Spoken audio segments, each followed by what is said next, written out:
bien lo que yo he pretendido con este libro, y para no equivocarme en las palabras, esa cita textualmente os la transmito a vosotros, de que lo que yo he pretendido, yo la he recogido muy bien, es acercarnos a la vida a través de la ausencia, mostrarnos cómo, dónde, con quién y por qué vivieron los que con el paso del tiempo terminaron siendo solo una inscripción epigráfica sobre una losa de granito o mármol o una anotación manuscrita en un libro de registro de las sepulturas.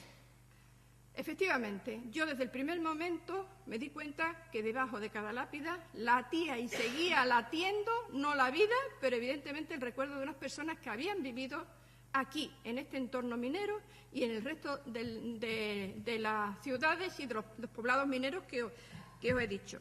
Entonces, lo que quería hacer era recuperar esa memoria histórica desde el punto de vista de que era un elemento patrimonial histórico importante que nos hablaba de la presencia de compañías extranjeras a lo largo de 150 años. Digo 150 años porque en esta área, precisamente minera, digamos, esa presencia se ha circunscrito más o menos casi a 100, pero esa presencia fundamentalmente escocesa es más amplia en el otro territorio minero también importante, que es las minas de Talsi. Entonces, he pretendido hacer también un libro de historia, un libro sobre estas personas que vivieron con nosotros, separadas evidentemente por sus propias circunstancias, por la cultura dominante en la época y demás, pero que se vieron obligadas a mantener lo que se llama un exilio forzoso. Y el exilio forzoso es que con ese sueño que tenían, que venían aquí precisamente por unas circunstancias particulares, que eran que sus maridos y demás tenían que elaborar, venían como formando parte del Estado, de las personas que dirigían la empresa minera, siempre pensaron que su vuelta a Inglaterra, fundamentalmente a Escocia o a otras partes del Reino Unido, era evidente, donde esperaban que en los últimos años de la vida activa profesional pues pudieran recuperar sus raíces. Lo que intentaron cuando llegaron aquí es recrear de alguna manera pues, el modo de vida lo más parecido posible a la tierra que habían dejado.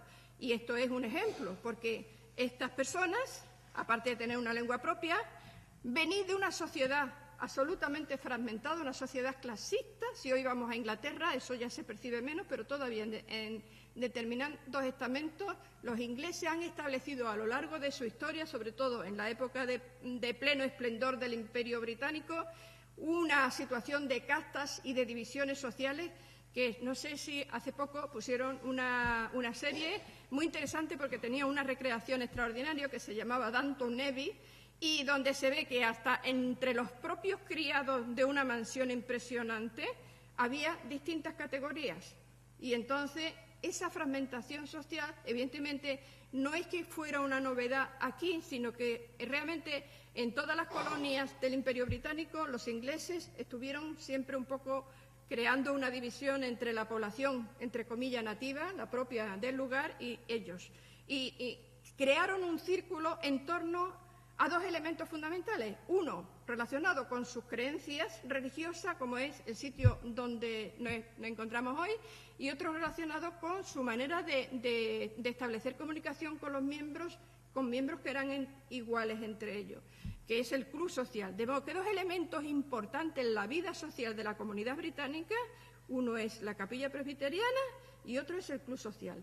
Acabo de leer un libro magnífico, precisamente de uno de los británicos. Nosotros algunas veces le hemos achacado a David Every, entre otras circunstancias, de que como era británico no fue suficientemente crítico al describir cómo era la vida aquí, nunca en el cumpleaños de la reina Victoria.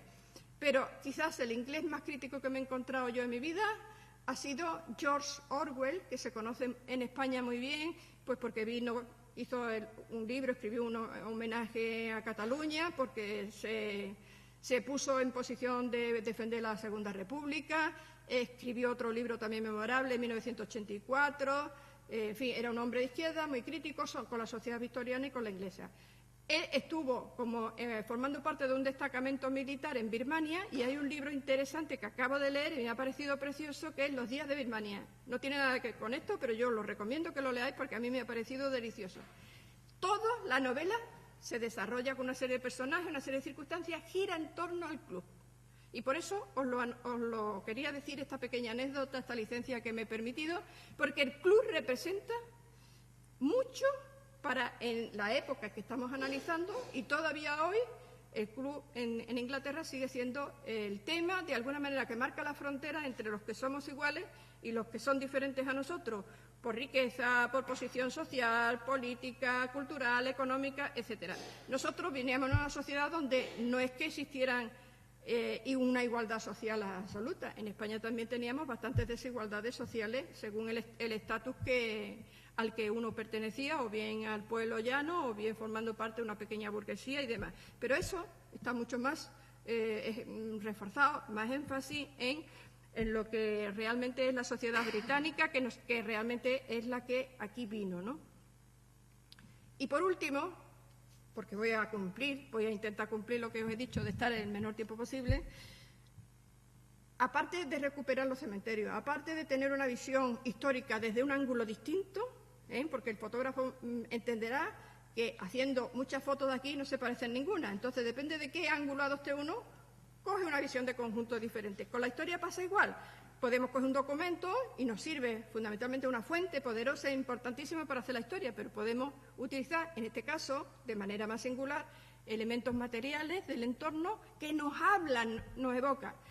Yo, perdonad que os diga que soy una persona, creo, un poco apasionada, pero hablando del patrimonio británico, me apasiono mucho más porque, no sé si algunos me conocéis y otros no. Yo he nacido en la cuenca minera de Río Tinto. Esto para mí no es un hecho objetivo. Cuando yo he decidido hacer este trabajo, es que yo lo siento, yo lo vivo. Y cuando ayer vine por primera vez y entré en esta capilla, sentí el peso vivo de la historia. No la historia objetiva, sino la historia recreada, revivida. Y eso, que veo que hay muchas personas que son jóvenes, que a lo mejor no son de aquí, les puede resultar un poco chocante lo que digo porque no lo pueden entender. Yo lo entiendo, yo lo comprendo perfectamente.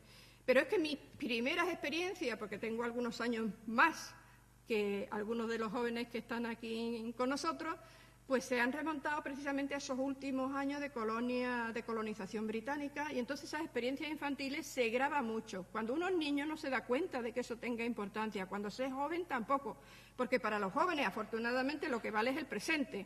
El pasado es cosa de viejo y el futuro es que está tan incierto que ni siquiera mejor que no pensemos en él, ¿no? De modo que yo entiendo que los jóvenes tienen un tiempo fundamental para él, que es el presente. Pero, claro, yo voy cumpliendo años y entonces resulta que me voy alimentando, como mi futuro, digamos, se va cortando, me voy alimentando de mi pasado, sobre todo para entender quién he sido yo, qué he vivido y qué circunstancias he conocido, experimentado, etcétera, etcétera. De modo que para mí el pasado histórico es muy importante, pero también el pasado personal. Entonces, esas razones, digamos, más de carácter personal, es que tengo que confesar que esta no es mi primera experiencia sobre los cementerios. Yo llevo muchos años viajando y siempre que viajo a un país, a una ciudad, etcétera, mi marido, que al final ha llegado y se ha puesto allí en el último banco, puede decir que lo someto a una tortura que ya empieza a gustarle, que es que me tiene que acompañar a visitar un cementerio. Y no es por aquello del apego a la muerte, sino porque en el cementerio siempre he encontrado elementos que me hablan de cómo era la sociedad. He visitado mucho Portugal por aquello de la cercanía y me conozco muchos cementerios portugueses. Y cualquiera que no conozca la historia de Portugal va a un cementerio de Portugal y ve que fueron en su momento un imperio atlántico muy parecido al imperio español. Ven también la estratificación de la sociedad en clases según la ornamentación del sepulcro en el que se encuentran, el sitio en el que se ubican, etcétera. De alguna manera hay tantos elementos de la vida de la sociedad dentro de un cementerio que a mí siempre me habían llamado la atención. Y luego, por aquello que os había dicho, que al ser de la cuenca minera y evocar realmente ahora con un sentimiento de nostalgia todo lo que ha sido mi identidad cultural, pues eso me hizo enfocar el tema de los cementerios como una cosa importante para la historia, para dejar testimonio de lo que eran por si acaso se perdían, pero sobre todo también para recuperar mi identidad. ¿Qué perspectiva adoptar? Yo creo que ya lo he explicado, no me voy a detener mucho en esto. La perspectiva podía ser desde la filosofía, de la antropología, de la historia del arte, etcétera. Pero yo creía que el enfoque que englobaba todo y que era más importante para explicarlo era un enfoque que llamamos nosotros holístico, quiere decir más abarcador que el que era el enfoque desde la historia. Entonces, el hilo conductor en el que yo me he asomado a otras disciplinas que hasta ahora se consideraban ciencias auxiliares, pero que ahora tienen peso suficiente como para ya no depender de la historia, pero de alguna manera están interrelacionadas, pues son precisamente la historia del arte, la iconología, la simbología y unas disciplinas que son muy interesantes para el estudio de estos cementerios, que es la jardinería botánica. La naturaleza está tan presente en este tipo de cementerios que son tan diferentes a los nuestros, a los que estamos acostumbrados, que entonces lo que es ese acercamiento a la naturaleza y esa comprensión del espacio que ocupan dentro de un cementerio las plantas, pues era muy importante. Y sobre todo porque esto no me lo he inventado yo. Yo me he adherido a una corriente historiográfica muy potente hace unas décadas, que era la Escuela de los Anales, y que os cito textualmente unas palabras de uno de sus fundadores, que es Fernand Braudel. Y él decía que los sucesos o pequeñas acciones y actos de la vida cotidiana son a menudo como puntos de luz que, más allá de su resplandor o de su propia historia, nos obligan a reconstruir todo el paisaje alrededor para llegar a comprender el sentido profundo de la historia. O sea, los actos de la vida cotidiana, cualquier cosa insignificante, como pueden ser estos humildes cementerios, nos ayudan a reconstruir precisamente todo ese contexto de comunicación entre una población propia de aquí, los poblados mineros y las personas que lo integraban, y esa colonia extranjera que vinieron aquí. Pero no se puede olvidar una realidad fundamental que yo he querido resaltar en ese libro también, que es enfatizar lo que era la vida cotidiana en los poblados mineros y la distancia que separaba a los obreros, a las familias obreras, de los ingleses y de los escoceses.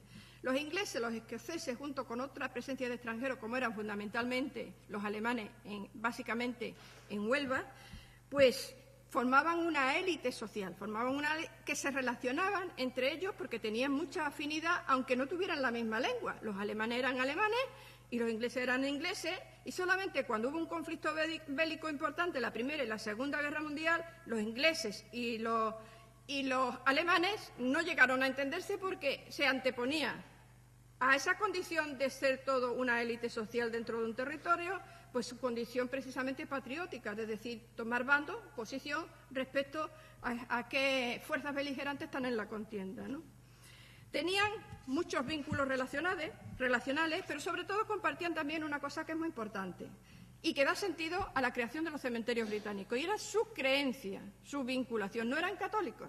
Al no ser católicos, las leyes eran en España tan proteccionistas, en un país absolutamente declarado a lo largo de la historia siempre como católico, ferviente, apostólico y romano. Resulta que estos súbditos que no eran católicos no podían ser enterrados dentro de nuestros espacios funerarios, que eran los cementerios católicos que todos conocemos. Entonces, realmente lo que hacían era, pues ocultamente, de noche, llevarlos al campo, enterrarlos. Recuerdo una anécdota en un cementerio británico que se hizo por este motivo, precisamente en Santander, donde, como Santander es una ciudad que está rodeada del mar, pues a los súbditos británicos que morían se les arrojaba al mar.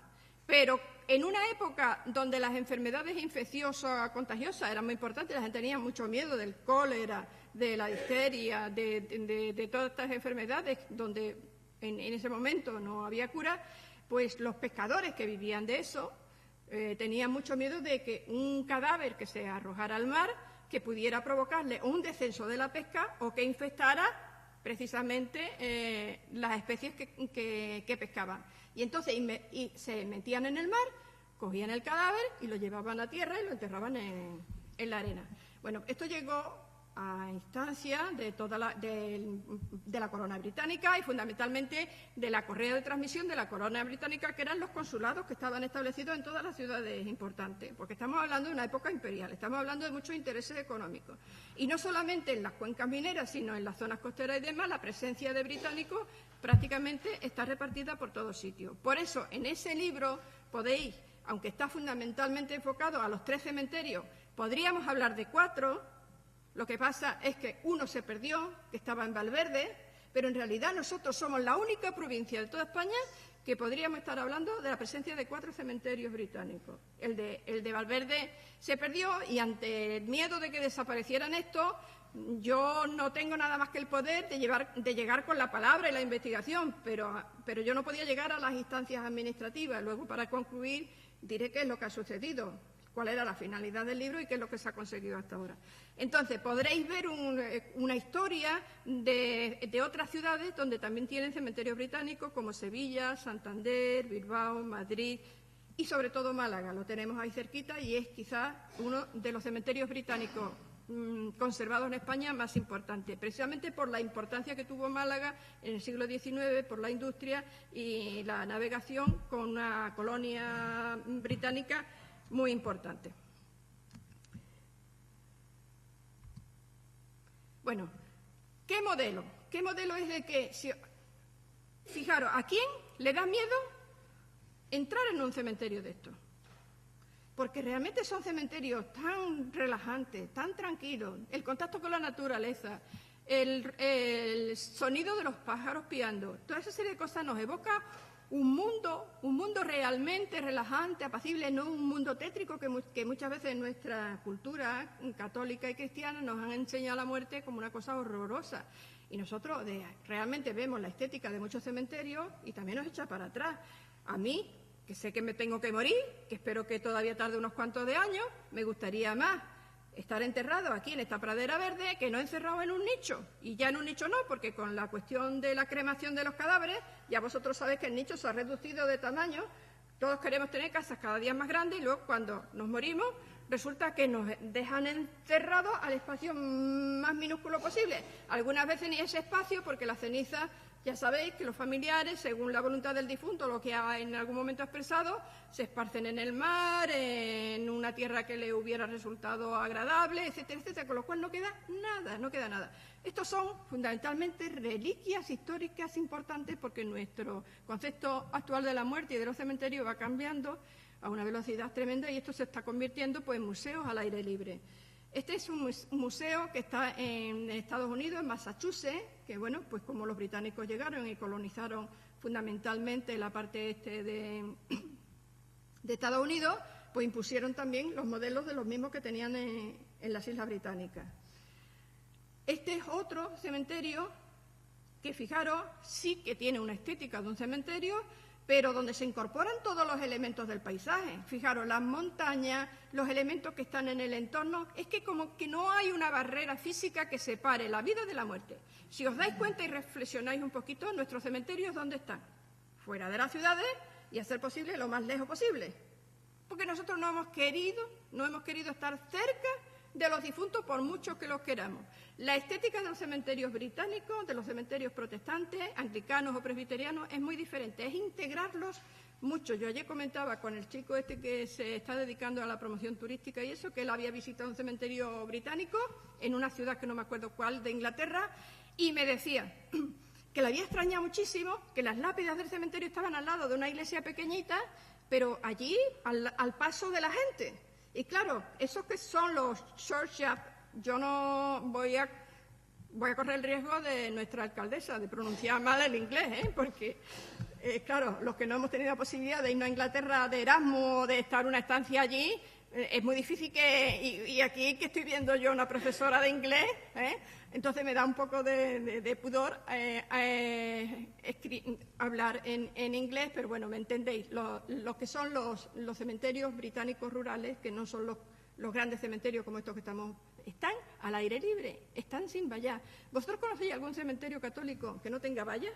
Ninguno, están todos protegidos, porque entre menos contacto tengamos con la muerte, mejor. Porque la idea de los cementerios británicos, que son, por eso los aceptos singulares, es la idea de la Arcadia, de los campos elíseos. Esto era una región de la mitología griega, clásica, donde se hablaba de un paraíso feliz, donde después de la muerte, vosotros sabéis que la vida, bueno, en nuestra cultura cristiana se nos habla de la vida terrenal, del purgatorio, del infierno y del paraíso.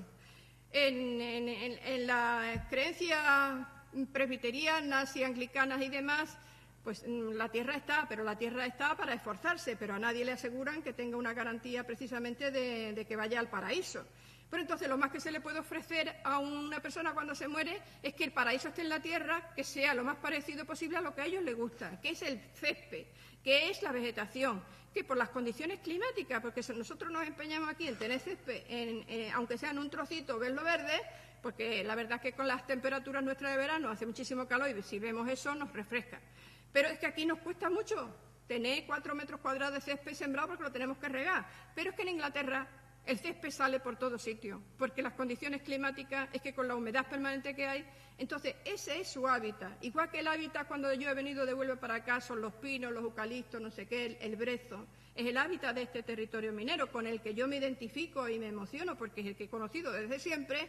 Los británicos ven un césped, una pradera y un jardín y se vuelven locos, porque con eso es lo que han vivido, ¿no?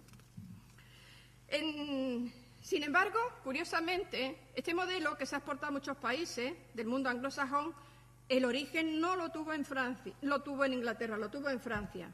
Este es uno de los cementerios más importantes. Yo sé que cuando vamos en un viaje de estudio a París no tenemos tiempo de visitarlo todo, pero menos acercarnos a un cementerio.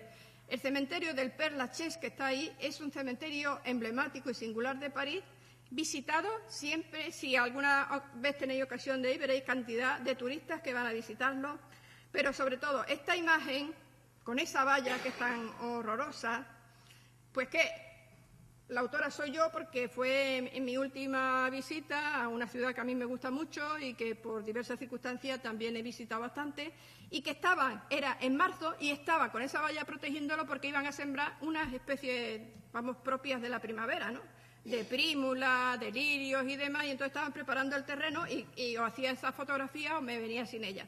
Pero lo que me interesaba de esta foto, fundamentalmente, que vierais, los árboles están pelados, porque todavía no le han salido las hojas, pero se capta fundamentalmente esa idea de cementerio-jardín. Pero eso es engañoso, porque si vosotros visitáis este cementerio os vais a dar cuenta que en muchos sitios lo que vemos es lo que vemos en nuestro cementerio. Lápidas, panteones, porque París es una ciudad tan grande, este es un cementerio elitista, ahí no se entierra cualquiera porque vale mucho dinero, pero las familias que tienen dinero quieren seguir enterrándose en ese cementerio emblemático y entonces cada vez se ha quedado más reducido el espacio que dedicaban a las plantas para sacrificarlo en torno a lo que es precisamente los materiales nobles como son la piedra, el granito o el mármol. Pero sirvió de referente. En estos cementerios que tradicionalmente se han llamado victorianos, que están muy alejados por la artificiosidad de nuestros cementerios, que son humildes y son pequeños, los de Huelva, pues resulta de que podemos ver cantidad de monumentos funerarios impresionantes. A mí, particularmente, lo que más me llama la atención son las cruces celtas, porque como son tan bonitas, son tan extrañas para nuestra cultura, pues curiosamente, ya lo veremos luego, que tenemos la fortuna de en nuestros cementerios, quitando el de Tarsis, en los demás tenemos cruces celtas. Pero también hay obelisco, porque en esta época, que es el siglo XVIII y el siglo XIX, hay un culto a los muertos, en un sentido de que por primera vez, cuando se diseña este espacio del Père Lachaise, que sirve de modelo a todos los demás, aparte de la botánica funeraria y demás, lo que se tiene muy presente es introducir el punto de vista de los vivos, un espacio para que sea visitado por los vivos. Y entonces, curiosamente, estamos hablando del siglo XIX, se convierte en un espacio educativo, moral y cultural. Y una cosa que resulta muy chocante, una sociedad tan laica como la francesa en esta época que estamos hablando, precisamente son los sectores más laicos y agnósticos los más asiduos visitantes de los cementerios. En los cementerios encuentran un halo romántico, pero sobre todo también encuentran la tumba de un héroe, y entonces ese espíritu de exaltación nacional, que no solamente lo tienen los británicos, también lo tenemos nosotros y lo tienen los franceses, de la grandeur, el sentido de importancia histórica que han tenido también los franceses en su momento, lo reencontraban en el siglo XIX en estos espacios. ¿Qué encontramos o qué encontré yo cuando decidí hacer este estudio? Pues la verdad, desolador.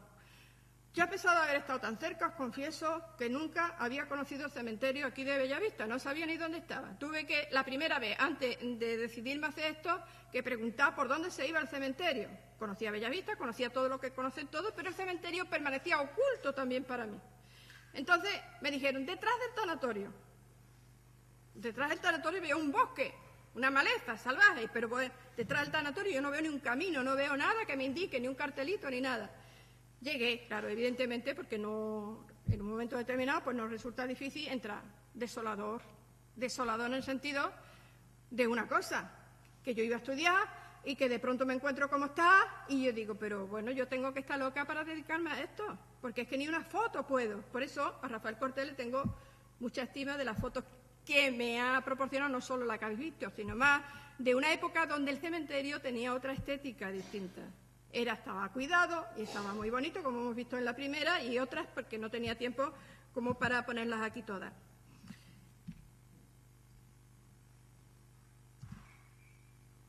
Ahí está la puerta de entrada del cementerio inglés de Río Tinto. Vemos que está cerrado, evidentemente.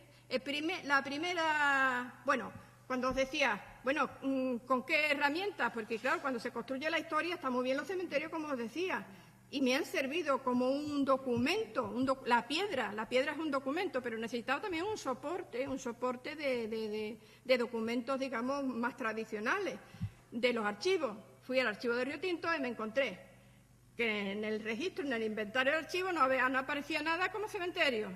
Y entonces, hablando con Juan Manuel, el archivero, digo, Juan Manuel, ¿pero entonces qué hago? Pues si es que no tenemos nada. Ah, pero es que yo estoy clasificando unos papeles que han ido apareciendo, no sé qué, no sé cuándo, los tengo provisionalmente metidos en una carpeta y ponía, cementerio. Digo, por fin encuentro algo, porque es que si no, ¿por dónde iba a tirar? Empiezo a ver, la documentación que me encontré fue de 1931 a 1960, pero es que la historia del cementerio es mucho más dilatada. Es que el cementerio se hizo a los pocos años de la presencia de los británicos, porque es de sentido común pensar que cuando los primeros ingenieros británicos vinieron aquí, sabiendo el trabajo, que no era un trabajo fácil, era un trabajo duro, era un trabajo peligroso, lo lógico que pensaran, o que bien por un accidente laboral o por una enfermedad, algunos no regresaran por muchas ganas que tuvieran a Inglaterra. Entonces, ¿qué hacían con ellos si no los podían enterrar? Se vio la necesidad. Las minas de Río Tinto se hicieron inglesas en 1873 y en 1877 o 79, no me acuerdo exactamente muy bien de la fecha, pues hay un documento donde se libra una partida de 315 libras para la construcción del cementerio británico. Entonces, hay un lapsus de documentación ahí, desde ese periodo que os digo hasta 1931. A partir de 1931, ¿por qué me he encontrado documentación? Porque en 1931 sucede un hecho político importante en España, se proclama la Segunda República. La Segunda República era una fuerza de izquierda, era una fuerza laica que quería hacer una sociedad civil despegada de la Iglesia, respetando la Iglesia, pero espacios que eran sociales, como era la muerte, como era la educación y demás, querían convertirlo en espacios laicos, espacios que no estuvieran supervisados por la Iglesia. Y entonces se decretó, al poco tiempo de proclamarse la Segunda República, un decreto que se mandó a todos los ayuntamientos diciendo que los ayuntamientos eran los garantes de convertir esos espacios privados que pertenecían hasta entonces a la Iglesia, hacerlos públicos y dependiendo de la administración municipal. Y aquí se tropezaron con un problema. Esto estaba hecho en un terreno que era de la compañía y que era privado. ¿Y qué hacían? Pues claro, lógicamente, el alcalde le mandó un escrito al presidente, que me parece que era Alexander Hall en este momento, diciéndole que según la legislación que imperaba en España en esa época, estos cementerios pasaban a propiedad municipal. Una todopoderosa compañía minera, que todavía en 1931 seguía siendo fuerte e importante, pues puso el grito en el cielo. Primero, porque ese territorio era suyo. Había comprado todo el territorio minero, como ya Pepe Márquez lo ha dicho. Todo era, hasta el aire que respirábamos. Y de alguna manera casi todavía el aire que respiramos un poquito más limpio sigue siendo de parte de la compañía, ¿no? Entonces, ¿qué se hacía con eso? Pues lo que se hacía con eso era apelar a instancias superiores para que la influencia política que la compañía tenía en el gobierno central de Madrid dirimiera en el conflicto. Bueno, sería muy largo y os puedo decir que efectivamente esto siguió siendo de propiedad privada de la compañía y en la época de la Segunda República se siguieron enterrando ahí gente y demás. En el de Huelva. Bueno, en el de Huelva tuve un poquito de más fortuna. Tampoco conocía el cementerio de Huelva. Me acuso de eso, pero me acuso igual que la mayoría de la gente que vive en Huelva no sabe que existe un cementerio británico.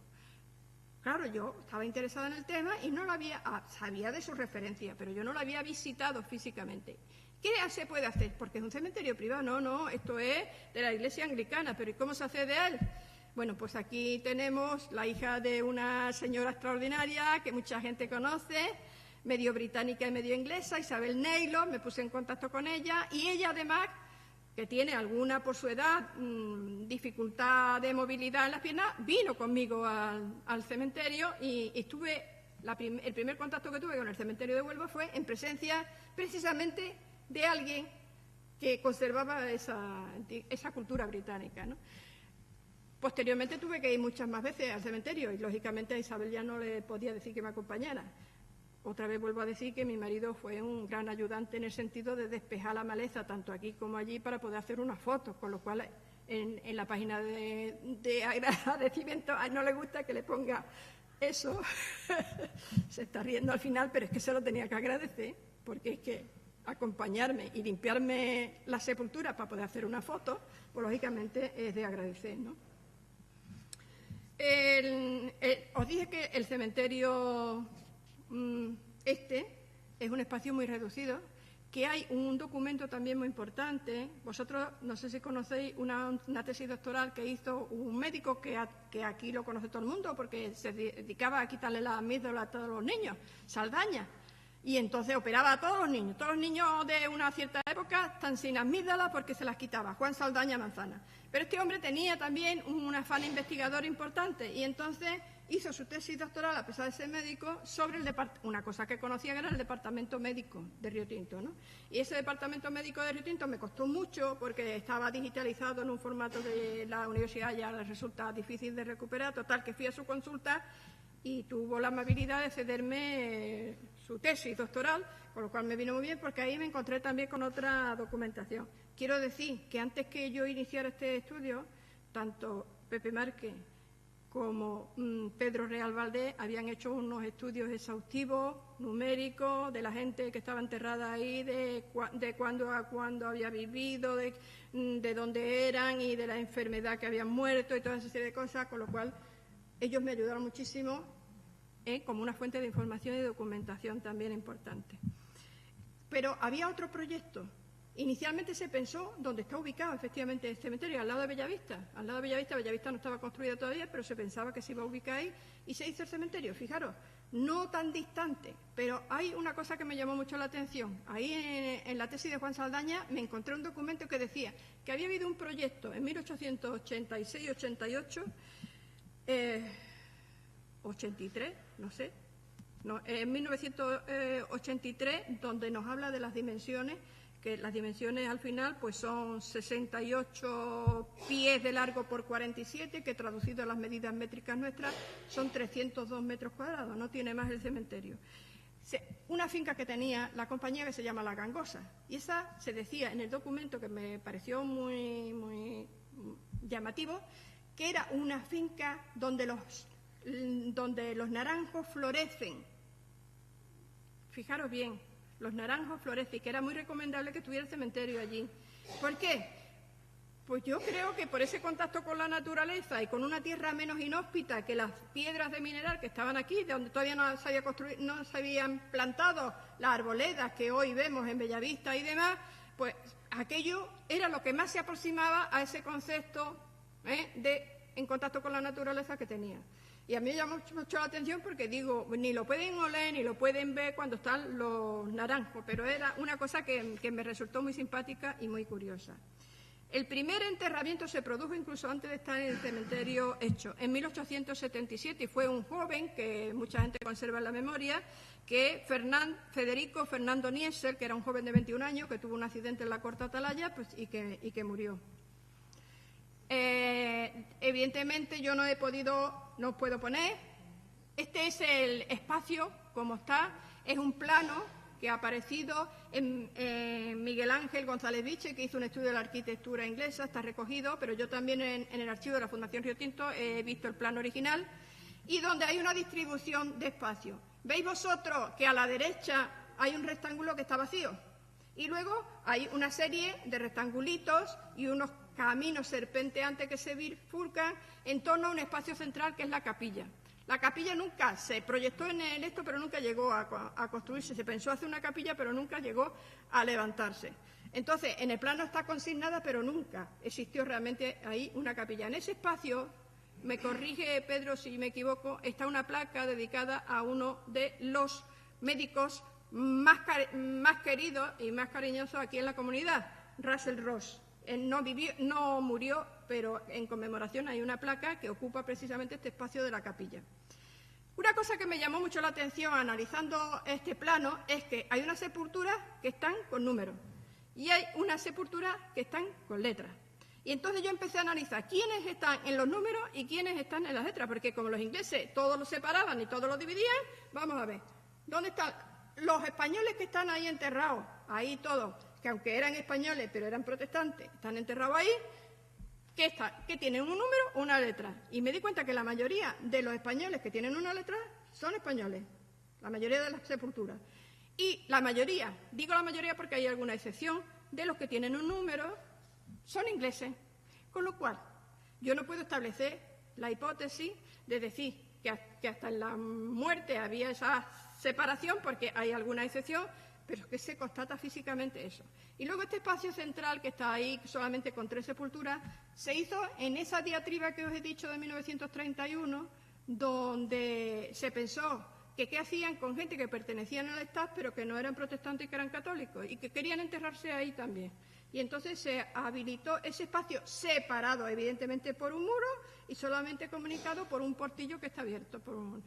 Ahora, ahí, a lo largo del tiempo, ha habido más sepulturas. La última, curiosamente, fue de una persona que no vivía aquí, sino que vino por accidente, pero que era el padre de una persona que aquí debe ser conocida en unos años, los años 60-70, creo, 80, porque se llamaba Don Honorio, que era un jefe.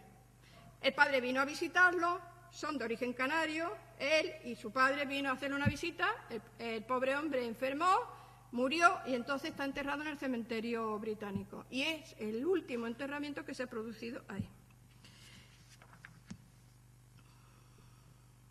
Pues yo me embalo luego después hablando más de la cuenta. Bueno, ahí tenéis un estudio que en el libro lo podéis ver más detenido, pero solamente quiero decir un detalle. De 0 a 10 años, fijaros la columna. La mortalidad infantil era impresionante. Aún en estos niños que estaban bien alimentados, bien nutridos, que tenían un médico que les cuidaba. No quiero deciros lo que pasaba con los niños de los obreros que no tenían en las mismas condiciones de vida que estos. Y sin embargo, la mortalidad infantil es muy grande, así también como de algunos jóvenes que están entre los 20 y los 40, y alguno me podría decir, bueno, ¿y qué pasa con los 30? Es que no he encontrado ninguno, que cuando hice la estadística no se había muerto ninguno que tuviera 25, o sea, sí, 25 años sí, pero 18, por ejemplo, no. Entonces, como no hay en ese tramo ninguno, puse de 20 a 40. Y bueno, hombres y mujeres, la diferencia sustancial no es porque, evidentemente, los hombres siempre se han muerto y han durado menos que las mujeres. No sé por qué, porque las mujeres hacemos mucho más esfuerzo en la vida, sin lugar a dudas, que los hombres. Si no, las mujeres, sobre todo que tengan alguna cierta edad, me van a dar la razón. Pero claro, es que los hombres son los que trabajaban y los que estaban expuestos a accidentes, más que los accidentes domésticos, que eran más complicados, ¿no? Ahí tenemos una de las fotos antiguas que se conserva, la de este chico que se llama Vicentena, y debajo aparece la carísimo, queridísimo. Está escrito en latín. Curiosamente no está en inglés. Y al final, fijaros que es una sepultura muy simple, con un plinto alrededor y un espacio que ha aprovechado para unas plantas. Esta foto es de 1930 por ahí, ¿no, Pedro? Sí, además no era un chico, era un señor que había venido con la comisión. Ah, sí.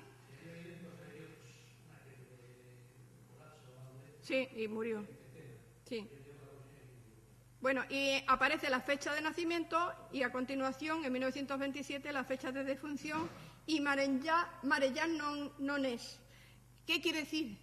Que después de la muerte el mar ya no existía. Es una frase bíblica a la que la Biblia protestante, es un libro muy utilizado por la comunidad anglicana, presbiteriana y demás, mucho más que nosotros somos católicos con nuestra Biblia. Y entonces la utilizan mucho para precisamente poner recordatorios, dedicatorios y demás. Aquí tenemos otro personaje que, con ese afán de considerar que no son solo lápidas las personas que están ahí, sino que han sido personas también, siempre que he podido tener una foto la he colocado al lado de la lápida para que se tenga la memoria de que no es una piedra con una grafía, sino que detrás de esa piedra existía una persona con todas las vicisitudes de cualquier persona humana. In Loving Memory, este libro se llama In Loving Memory porque es una frase que se repite mucho, porque me pareció muy bonita, muy sugerente, significa en amado recuerdo, y entonces la utilicé para el libro este, ¿no?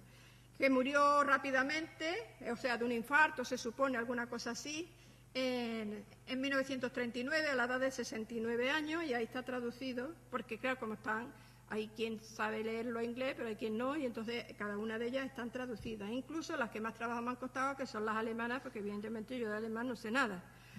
François Jacob-Malan es otra tumba muy curiosa, que esta es una tumba que no se conserva ahora mismo así, está fragmentada también. Como veis vosotros, tiene una cabecera y luego tiene un espacio central donde se coloca, digamos, en un idioma que no es inglés, que no es español, que se llama africán, porque es una mezcla.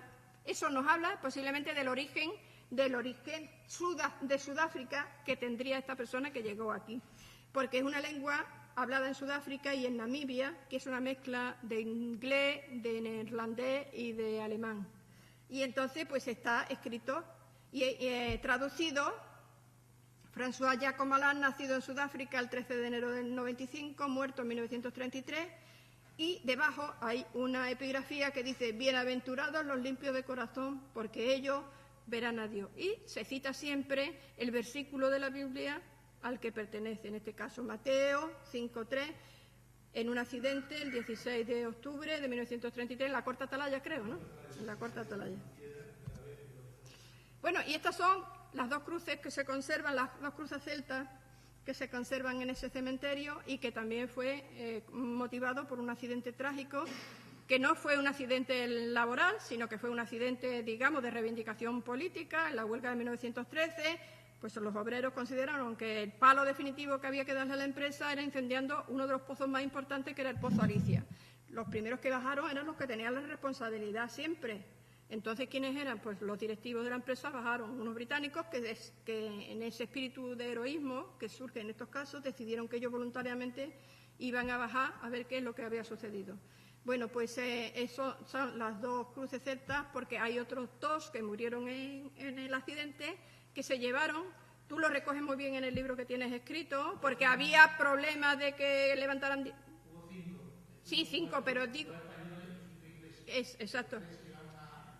Dos se llevaron a Huelva, y esas lápidas no las he podido encontrar en el cementerio británico de Huelva, porque de momento están destruidas y desaparecidas.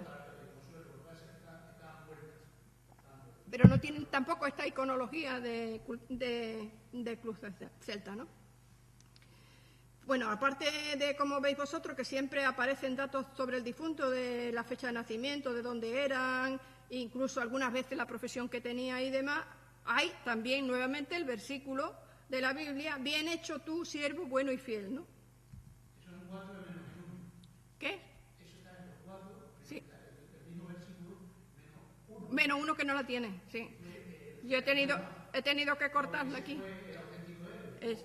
Claro. Sí.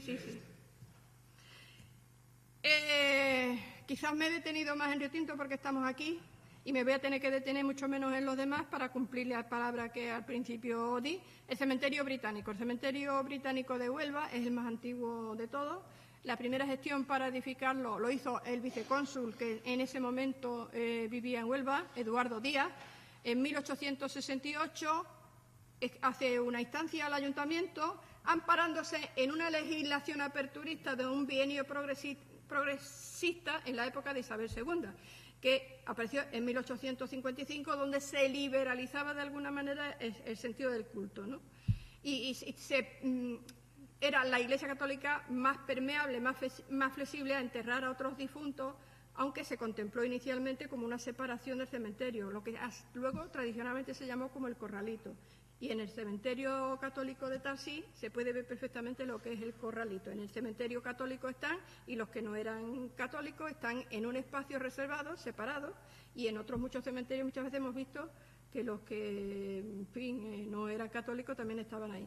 Bueno, pues este es un espacio que después de 7 años de batalla, de litigio con el ayuntamiento y poniéndole muchas pegas, las pegas fundamentales eran por las creencias religiosas. Al final se le concede porque presiona la presencia de ese staff británico que existía en Río Tinto para hacer posible también, y en 1877 ya se abre ese espacio. Es un espacio enorme de grande, pero este no es el primitivo, este es el segundo emplazamiento, porque el primero estaba en la calle San Sebastián junto al cementerio católico. La gente que conozca a Huelva, yo no sé si sois todos o no, donde está la Plaza de San Pedro, una calle que ha perdido ya el sabor tradicional que tenía antes, la calle San Sebastián, porque ahora ya no es la misma, pero ahí, en esas inmediaciones, estaba el cementerio católico, ahí se hizo el primer cementerio británico y se hizo un cementerio pequeñito también protestante, pero para los protestantes que no eran británicos. Entonces, en ese mismo espacio, que yo tengo el plano en el libro, pero aquí no lo he podido traer, bueno, pues ahí hay también una estadística donde de todos los enterramientos de ese primitivo cementerio que se trasladaron luego después, ese espacio se recuperó para la ciudad, y tanto el cementerio católico como el británico salieron fuera de la ciudad. Es donde están ubicados actualmente el cementerio católico de la Soledad, y cuando la gente me pregunta, ¿pero dónde está el británico? Digo, al lado de la Soledad. ¿Pero cómo? Y digo, claro, es que parece el mismo muro, pero que tiene una puerta. ¿Una puerta? Bueno, lo que sí que os puedo decir, que igual que ha hecho el ayuntamiento aquí para recuperar este espacio, la Iglesia Anglicana está en trámite de firmar un acuerdo con el Ayuntamiento de Huelva para precisamente hacer un profundo trabajo de recuperación de todo el espacio y, digamos, como se suele decir, la puesta en valor dentro del legado cultural, que es una ruta que se hace en Huelva ahora y que está teniendo mucho predicamento a través de un centro de interpretación que se llama Puerta del Atlántico, de recuperar todo ese legado que ha sido británico. ¿Veis vosotros que ahí hay unas barras en uno de la izquierda de los gráficos, donde las mayores defunciones se provocan entre 1881 y 1960. Realmente coincide con la pujanza de la minería, donde hay más trabajo y donde hay más posibilidades de muerte. Y luego, como va descendiendo también hasta 1980 y 1995, que es donde es la época en la que se entierra la última persona en el cementerio británico, que es de la familia, de una de los clanes, de la familia de los alemanes que están en el cementerio enterrada, que es Dorothea Wessy. Wessy. Exacto. Estos soldados muertos lo vemos nada más que entrar en el cementerio. Estas tumbas son una iconología que se repite en muchos cementerios de la Segunda Guerra Mundial, donde están 2 sargentos que venían en un avión y a la altura de Gibraleón pues le embistieron en un combate aéreo y los pobres fallecieron. Y entonces los trajeron desde Gibraleón hasta el cementerio británico. Pero fijaros, Royal Australian Air Force, que no era británico, era de los aliados de alguna manera que estaban apoyando la lucha en la Segunda Guerra Mundial contra Hitler. Esta es una tumba muy singular, con una iconología muy interesante, porque se repite mucho en los cementerios británicos del Reino Unido y que ellos tienen un gran apego, igual que vemos nosotros en las ventanas, el estilo gótico, el estilo apuntado. Lo veis vosotros ahí, ¿no? Es una piedra monumental, es uno de los sepulcros y de lo que se llama en el arco suyo tablet, que son más grandes que podemos encontrar en el cementerio, donde hay una serie de grafías alrededor, con un arco apuntado, y se reproducen 3 pequeñas cruces celtas que difícilmente son visibles ahí, pero que se observan cuando se ve la lápida. Y es de uno de los pastores que venían a prestar sus servicios a la comunidad británica de ahí, el reverendo James Landy, ministro inglés, y al final fue erigido, se pone quien erigió unos amigos, ¿no? Una roca. Tiene toda una simbología. En la Biblia nosotros encontramos distintos pasajes, no lo voy a leer para no entretenerme mucho, donde dice, tú eres Pedro, sobre esta piedra edificaré mi iglesia. Sobre esta piedra se dice. En el Éxodo, Dios le manda a Moisés que con una vara dé una roca para que salga agua y en el desierto puedan beber la gente. Quiere decir que toda esa simbología está dentro de este edificio. en esta iconología que vemos. Pero encima nos está diciendo a qué se dedicaba esta persona que está ahí. Esta persona tenía relación con la Armada Naval y entonces pues se les representa con un ancla, aparece el nombre del difunto, se lo dedica a su mujer en recuerdo a su amado esposo y luego a continuación lo que está escrito en español no corresponde a esta lápida, sino a la que vemos a la derecha, que es un sepulcro curiosísimo porque está escrito en griego, en caracteres griegos. Aquí tengo que agradecerle a una compañera de la Universidad de Huelva que me tuvo que descifrar porque yo de griego no sabía nada. Y entonces ella, pues con mucha dificultad, porque está muy poco legible, me dijo que ahí decía, en esos caracteres extraños, que ahí se encontraba George Lambiri. Curiosamente, en el registro consular aparece hasta donde vivía. Y es un niño que nació el 19 de junio de 1920 y murió poco tiempo después, el 8 de agosto de 1921. Y esto, pues, es una de las cosas más bonitas y más entrañables que vamos a encontrar en el cementerio británico, a pesar de que vemos que, en fin, que los muros necesitan repellarse y adecentarse y todo.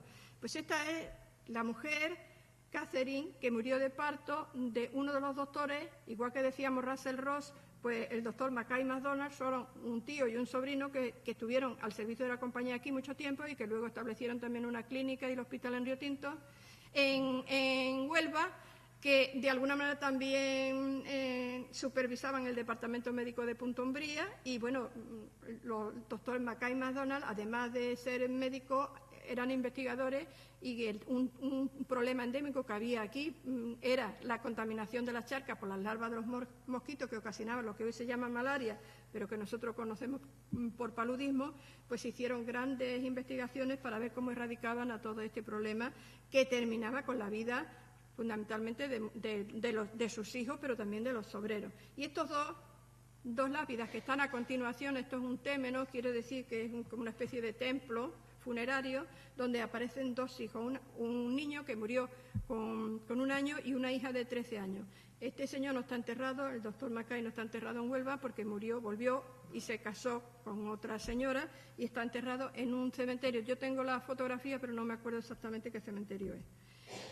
Y este es uno de los ejemplares de una familia muy potente en Huelva, que es la de los Claus, y ahí aparecen los dos sepulcros, uno del marido, Franz Ludwig Claus, y de la mujer, que está a continuación. Es muy bonita, hay una placa simbólica donde se dice: el paso del tiempo tiene 3 momentos, la plaquita que está debajo de la cruz. Está con grafía alemana, está todo escrito en alemán. El futuro es lento y dificultoso. El presente pasa veloz como la flecha y el pasado permanece quieto y silencioso por toda la eternidad. Tenía la fortuna de tener un amigo alemán donde yo vivo y le agradecí muchísimo la ayuda que me prestó, porque hasta a él le costó trabajo descifrar, porque es como una alegoría, el carácter simbólico no es un alemán normal y entonces darle el sentido que podía tener aquí a él le resultó difícil. Menos mal, porque si no yo no lo hubiera conseguido nunca. Y aquí también, ese sí que lo pude hacer yo: como has amado este mundo y todas las maravillas de la naturaleza, sobre tu tumba cantan los pájaros y continúan floreciendo por toda la eternidad, dulce descanso. Cementerio de Tarsi. El cementerio de Tarsi reconstruido, porque no os he puesto la foto de cómo estaba. Estaba prácticamente perdido y el ayuntamiento, de alguna manera pionero en la recuperación de este espacio, se hizo cargo de esto y ese es el espacio actual que tiene el cementerio. Bueno, ellos cuando hicieron la rehabilitación de ese cementerio no tenían ningún documento sobre el cementerio. Yo cuando fui allí al archivo de Tarsi digo: pero ¿dónde está la documentación? ¿Con qué documentación habéis hecho eso? Ninguna, no tenemos ninguna. Me fui al archivo de Alorno y tuve un hallazgo fortuito que ese día me parece que me había tocado la lotería de encontrarme este documento. Claro, para un investigador eso no tiene trascendencia ninguna, pero para un investigador es muy importante porque me encontré precisamente el plano donde aparecía ese documento, que es el cementerio que es un recinto muy pequeñito, incluso 25 metros cuadrados más pequeño que el cementerio de aquí. Tiene 270 metros cuadrados y ahí donde mi amigo Pepe Márquez se puso a descifrar conmigo una de las tumbas. Bueno, pues está, conforme se llega a Tarsi, en el camino del horno, hay una huerta de la compañía, también se hizo en el terreno de la compañía, Y a mí me produce una emoción especial, porque es el más solitario, el más huérfano, como yo le digo. Es que me da más pena de los muertos que están ahí enterrados, porque es que están abandonados, abandonados no, están afortunadamente recuperados. Pero quiero decir, que una sensación de orfandad la que me produce las personas que están allí enterradas, precisamente porque están en un paraje desolado, de brezo, de pino, de alcornoque, y están muy despegados de lo que era la población. Mientras que este está cerca de donde vivía el staff, aquel está muy retirado de donde vivía el staff en Tarsi también. Hay algunas tumbas muy significativas, esta es también otra roca, con la iconología que hemos visto. La foto de abajo es la misma, pero es una foto antigua donde se conservaba la cruz. Y bueno, al final del nombre y demás se dice que Jesús dijo: yo soy la resurrección y la vida, el que cree en mí, aunque esté muerto, vivirá. Estas dos lápidas son muy importantes. Una, porque William Patterson Rutherford fue un personaje muy importante, no solamente él, sino su padre y su hijo. El segundo, Rutherford, realmente estuvo tanto tiempo al cargo de la Tarsi Sulphur Company, que realmente es una persona muy querida y muy conocida y demás. Cuando llegó su padre, cuando llegó a Tarsi, que fue el primero de la familia que se incorporó a la compañía, pues resulta que traía 2 niños pequeños. Uno de esos niños pequeños era el que sería luego William Patterson Rutherford II, que estuvo tanto tiempo, que como se crió como niño aprendió español, cosa que los demás ingleses no lo sabían, lo hablaba perfectamente. Pero que además allí, en el tiempo que estuvo el padre, en Tarsi, le nacieron 4 niños más, entre ellos 2 niñas pequeñas. Una de las niñas, Mary, está enterrada allí porque tengo la documentación de la familia manuscrita y sé que eso es verdad, pero no hay ningún documento así oficial que lo atestigue. Y de la otra niña sí se conserva esa lápida, Marion Patterson Rutherford, y la fecha de nacimiento y la fecha de defunción. Y perdón, ¿cómo se le da para atrás? Esta. Y esta, la señorita Gray. Cualquiera que vaya a Tarsi y que le hable de la señorita Gray, fue una inglesa que se involucró tanto en la población que nunca quiso volver a Inglaterra, hizo suyo el paisaje de Tarsi, que ya es mucho suponer. Lo que sí es verdad que como buena inglesa era muy aficionada a la jardinería, y su casa, que era la casa donde, digamos, que era una fonda o algo así para la gente del staff que iba a visitar la mina de Tarsi, se quedaba. Él tenía un jardín florido, y aparte de eso es muy recordada porque siempre estaba involucrada en actos de beneficios relacionados con la educación, con la familia, con la sanidad, actos sociales. Siempre estaba la señorita Gray. Siempre fue muy inglesa en su estilo y en su comportamiento, pero rompió realmente esa barrera infranqueable que en un momento determinado y durante muchos años existió entre las dos comunidades. Yo solamente, ya para terminar, quiero decir que estos espacios son recuperables. Estos espacios, cuando estén adecentados, serán una preciosidad verlos. Hay que ponerlos en valor, explicar muy bien su historia para que la gente no vea solo sepulturas.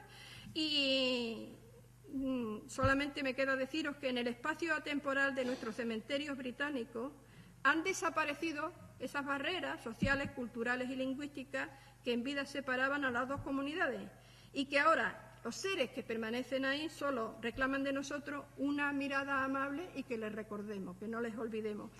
Para ya definitivamente ser verdad, estos son 2 cementerios que, fijaros, que hoy tienen usos múltiples. Hasta una celebración se está haciendo en uno de ellos, y esto convertido en un parque ciudadano normal. Veis las tumbas allí, un señor ahí tranquilamente leyendo, puede entrar dentro. Son cementerios. Este es el de Massachusetts y este es un cementerio británico que se llama Van Hill Field. Es uno de los cementerios más antiguos que se conservan en Londres y que son históricos y declarados patrimonio ahora mismo. Las últimas palabras, he apelado a un ciudadano inglés, que es un poeta mundialmente reconocido, que yo he citado en otros trabajos míos, otras citas distintas, que es T.S. Eliot: y aquello para la que los muertos no tenían lenguaje cuando vivos, os lo pueden decir al estar muertos: la comunicación. De los muertos, la comunicación de los muertos, tienen lengua de fuego más allá del lenguaje de los vivos. Aquí la intersección del momento sin tiempo, que es la eternidad. Es Inglaterra y ningún sitio, nunca y siempre. Esto es lo que os puedo decir. Espero que no os haya aburrido demasiado a esta hora ya un poco introspectiva. Muchas gracias por haberme escuchado.